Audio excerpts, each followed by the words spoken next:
Hello viewers, আসসালামু আলাইকুম। হৃদ্যর হেসেল ঘরে আপনাদের সবাইকে স্বাগতম। আশা করি আপনারা সবাই ভালো আছেন। আজকে আমি আপনাদের জন্য নিয়ে এসেছি টোনা মাছের ভুনা রেসিপি।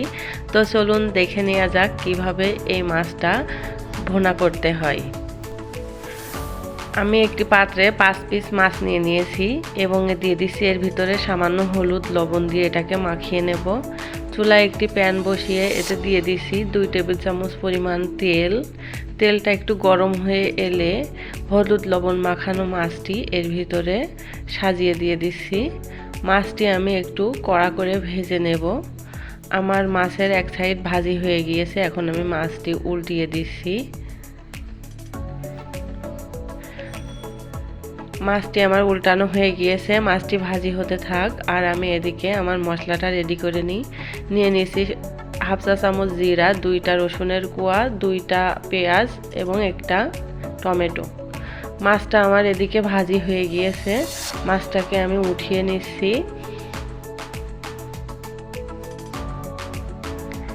আমার মশলাটাও রেডি করা হয়ে গেছে। আমি অর্ধেকটা পেঁয়াজ বেটে নিয়েছি, অর্ধেকটা আস্তই রেখেছি এবং টমেটোটা কুচি করে রেখে দিয়েছি। এখন আমি যে পেঁয়াজটা বাটিনি সেটা ফ্রাই প্যানে দিয়ে দিচ্ছি ওই একই তেলে দিয়ে এটাকে নেড়ে চেড়ে হালকা ব্রাউন করে ভেজে নেব।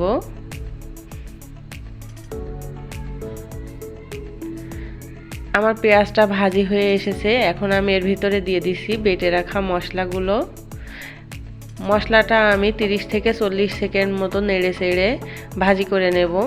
এরপরে দিয়ে দিচ্ছি এর ভিতরে কেটে রাখা টমেটোগুলো। টমেটোটা দিয়ে আমি নেড়ে চেড়ে এটা ভালো করে মিশিয়ে নেব।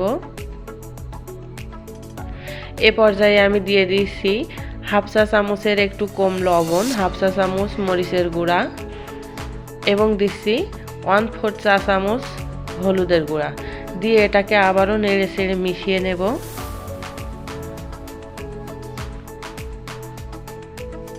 এখন আমি টমেটোটা যাতে ভালোভাবে সিদ্ধ হয়ে যায় এজন্য এর ভিতরে দিয়ে দিচ্ছি সামান্য পানি।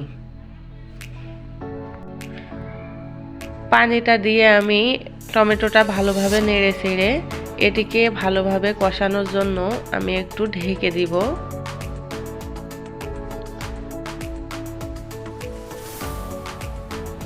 তিরিশ থেকে 40 সেকেন্ড মতো আমি মশলাটা ঢেকে কষিয়ে নিয়েছি।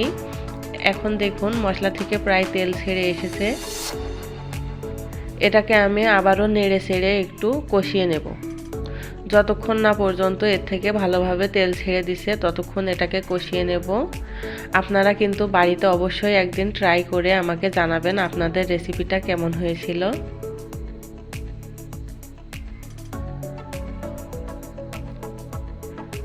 মশলাটা আমার কষানো হয়ে এসেছে, দেখুন মশলা থেকে তেল ছেড়ে দিয়েছে।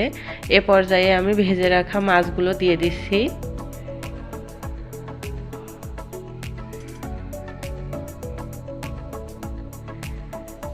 আমি অল্প নেড়ে চেড়ে এর ভিতরে পানি অ্যাড করব।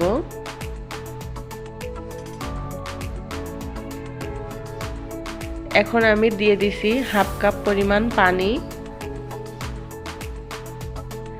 পানিটা দিয়ে আমি আবারও নেড়ে চেড়ে দেব।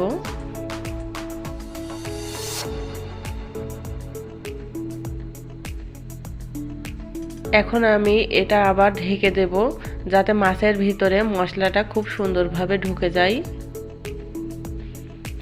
1 থেকে 1.5 মিনিট মতো আমি ঢেকে রান্না করে নিয়েছি।